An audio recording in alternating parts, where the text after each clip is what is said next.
17 ans après les faits, l'affaire Ravel-Le Gaïc revient sur le devant de la scène avec la Chambre de l'instruction.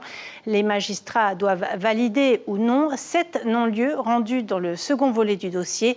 Un second volet dans lequel l'homme d'affaires Bill Ravel, renvoyé en correctionnel, est soupçonné d'avoir signé une convention avec le pays et sa société d'importation de produits pétroliers contre des dizaines de millions de dessous de table. Natacha Silagi, Marcel Bonneau.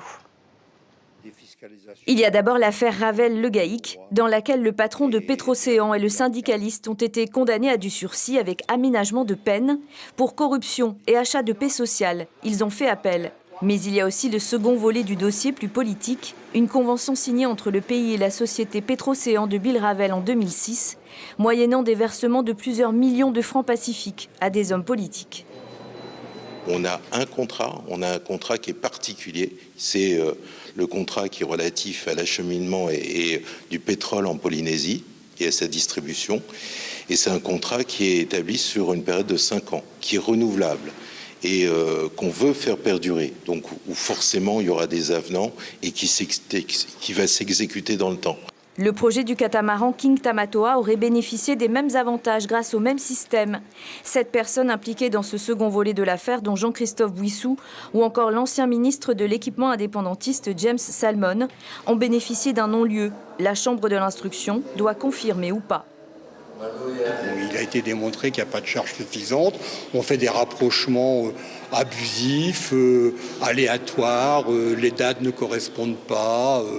Voilà, il n'y a rien, ce dossier, c'est la vacuité totale. Et comme vous le dites à juste titre, je l'ai rappelé, ça fait quand même 10 ans que ça dure. Mon client, il a été entendu pour la première fois il y a plus de 10 ans. On est très largement dans le domaine du délai déraisonnable.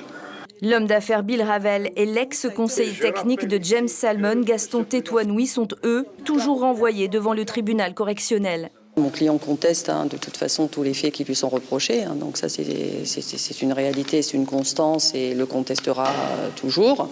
Jamais d'enveloppe, jamais de corruption. S'il y a eu effectivement des enveloppes qui ont été données, ça n'avait rien à voir effectivement avec un problème de corruption. En tout cas, c'est sa position. La Cour d'appel doit confirmer les condamnations pour Bill Ravel et Cyril Le Gaïc dans le premier volet de l'affaire. L'information en continu sur Polynésie la première, Internet et réseaux sociaux.